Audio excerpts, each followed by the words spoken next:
We often want to hear from people who are successful. Their journeys are always inspiring, isn't it? But how often do we want to hear from people who have failed? On May 23rd, 2019, I was almost on top of the world at 8,300 meters, with Everest being at 8,848 meters. I remember feeling physically fit and ready for that final ascent of 548 meters that will take me to the top of the world. But instead of going up, our entire team had to come down on the prediction of the bad weather.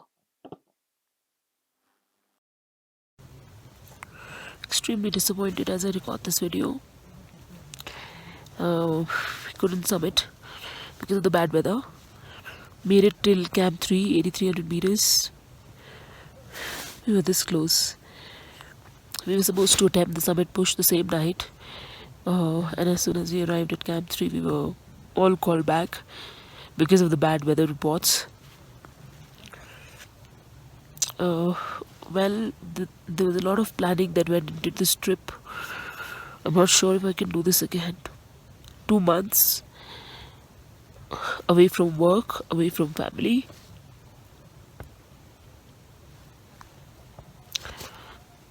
Hard luck. On our way back, I was at the Kathmandu airport and I was putting my luggage back on the scanner when a security personnel saw me. I was wearing a t-shirt that read Everest, Scale Your Summit. The security personnel walked up to me and in excitement, he asked me, Upar pahuche? Did you reach the top? I was so upset with the entire experience of coming down from 8,300 meters, I just didn't know what to tell him. So I kind of snapped at him as if he was responsible for the bad weather. And I said, no, we didn't make it to the top. We came back from 8,300 meters because the weather turned bad. He heard me, quickly went back and came back with a newspaper in his hand, showed me the paper and he said, Inko jante ho? Do you know them? I looked at the paper. It had 2 names, Aparna and one more name. So I nodded my head and I said, yes. These people passed away on Everest this year on the south side of the mountain. He heard me and he said, आप ही के साथ जा रही है इनकी bodies, आप ही के aircraft में. He said, their bodies are going back with you in your aircraft. Before I could answer to that, he said, आप तो बहुत lucky हो madam, आप तो चल के जा रहे हो वरना इन्हीं के साथ लेटे होते. You're lucky to be going back on foot or else you would have been lying down with them. When I heard that, I didn't know what to tell him. I just looked him in the eye. I smiled through my own pain and I proceeded to the next counter. The words of the security personnel echoed in my ears to the rest of my journey. We often focus on negative when things don't go our way. And when we do that, the positive just slips away like sand through our fingers. Till now I was contemplating if the decision of turning back from 8,300 meters, was it the right one? Because it was only predicted that the weather was bad. It wasn't bad. With only 548 meters to go and so much at stake, 3 to 4 years of planning. For some, it takes up to 10 years of planning to make one attempt to Everest. 2 months away from family, 2 months away from work. And if anyone's working will know how hard it is to get away from work for this long. Insane amount of funding. One attempt to Everest can cost you part of your bank balance. I paid over 50 lakhs for one attempt. I had to raise sponsors and whatnot, and so much more. When I was in the flight, I had goosebumps thinking about these bodies that were going back with us.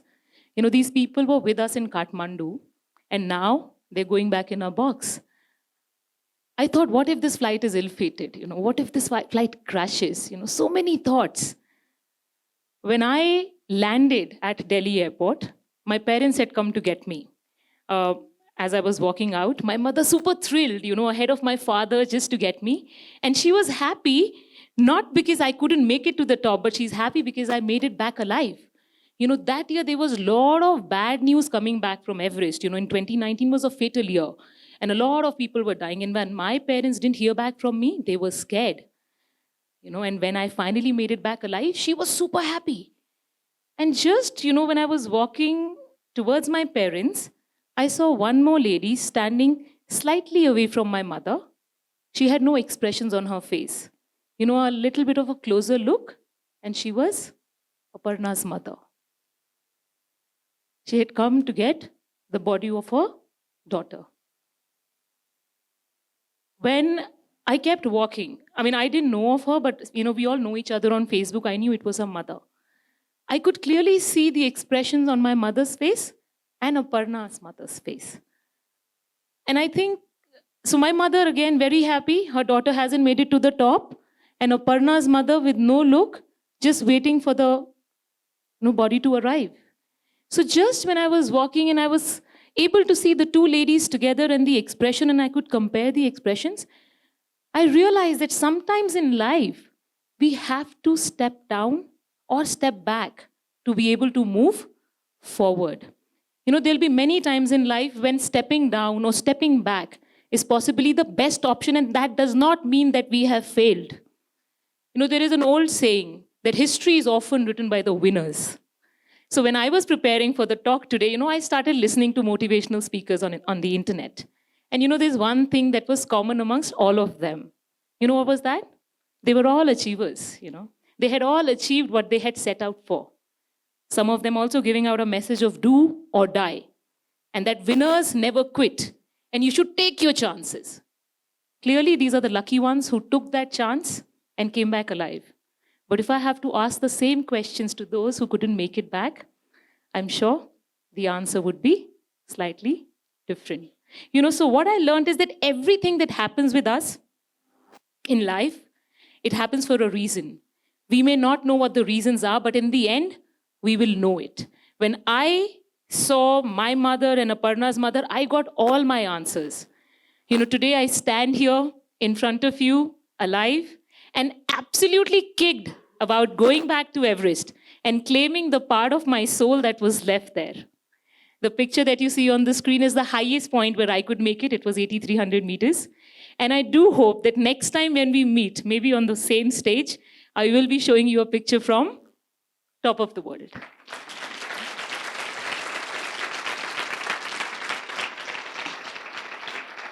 Now, many people think I was always like this, a fitness enthusiast, inclined towards adventure sports. Now, I come from a Punjabi family, a Punjabi household where food is the way of life and no one is even remotely close to fitness. I was an overweight kid and grew up to be an individual who had a sedentary lifestyle. Started working and then got married. And like they say, once you're married, you have many, many more responsibilities on your shoulder. And your life changes. Well, my life also changed, but it changed something like this. Picture from left to the right. Now, when you're working, apart from work, a woman has so many other roles to play. Role of a mother, role of a sister, sister-in-law, daughter-in-law, the list can just go on. Well, it was the same in my case. There was nothing, offbeat about my life. Until one day, when I saw myself riding with this bunch of enthusiasts who call themselves as Delhi cyclists. I remember signing up for this ride, just sitting in a coffee shop randomly, a very short 10-kilometer ride. But I enjoyed riding with them so much that I started doing it regularly. Just 3 months down the line, I got a call from the lead rider to join them for a mountain biking race. And I was like, mountain biking? I don't know what that is. So I refused. But then a little bit of insisting, I said yes. And before I knew it, they went on and they signed me up for a women expert category. Now, mountain biking is anyway very hard. And when they registered me for a women expert category, I had to take the same loop, at least 3 more times. It was very hard. But when they announced the results, now you may want to call this as beginner's luck, but I stood second in that race. When they announced the results, I was shocked. I looked at the other riders. I was so new. And then I just jumped with joy. Standing on the podium that day, holding on to that beautiful trophy and the winner's check of 50,000 rupees, I discovered something within me that I didn't even know existed. From that day onwards, even sky is not the limit. I remember these young riders sitting and looking up at me as if their respect for me had gone up by several notches. My entire lifestyle changed. So instead of now sleeping at 1 or 2 in the morning, I started getting up at 4 in the morning to train. Over a period of time, I realized I needed more time because I was getting into serious mountain biking. So then, how do I make time? Now, the time you spend with your family and the time you spent at work, you can't compromise with that. So then I started cutting down time that was consuming, most of my time during the day, and that included social media. That included time spent with friends over coffee. Now, I started around 10 years ago. We didn't have Netflix then. But I would still do a lot of binge watching, the TV soaps by Ekta Kapoor and all. Don't judge me for that. But that did leave me with some time, either before or after work, to train. In the last 10 years that I've been in adventure sports, I have participated in some of the toughest mountain biking races in the country. I went on to making a Limca record, a national record for riding the longest distance in a foreign country. I then got selected by the Indian Army to go up Siachen Glacier. It was a month-long journey. I went on to scale some of the highest peaks in the world, and that included Kilimanjaro in Africa, Elbrus in Europe, Aconcagua, Argentina, Kosciuszko, Australia. I did Mera Peak in Nepal, Kanamo in India, and a wholehearted attempt at Everest. Now, all this while holding on to a steady job. They always say once you're working and once you have a family, you have so many roles, you can't do anything else. I don't believe that. Though I agree that it is always challenging to do anything that goes beyond family and work. But then it's all about the choices we make, the discipline we follow, and the actions we take. Because anything of value, it doesn't come easy. I've had my own struggle. But in the end, it all seems to be worth it. The respect and the glory from each ride, from each expedition, it lives forever. So take out time, from your busy schedule and do something that you always wanted to do, something that will make you happy, that will make you come alive, maybe make you a storyteller. In my own experience, I can tell you that everything that you imagine is possible. My journey started off with only 10-kilometer bike ride, and I almost made it to the top of the world. So if someone like me, an overweight kid, can do it, anyone can do it. Yeah, so just to summarize, everything you imagine is possible. Work, family, more. There's nothing stopping you. Everything you imagine is possible. And the definition of success and failure is subjective. For many, turning back from 8,300 meters can be a failure. But if I have to ask my 4-month-old son who's waiting outside and traveling with me today, whether my decision of turning back from 8,300 meters that day, was it the right one? I'm sure his answer would be a resounding, yes, Mama. Thank you.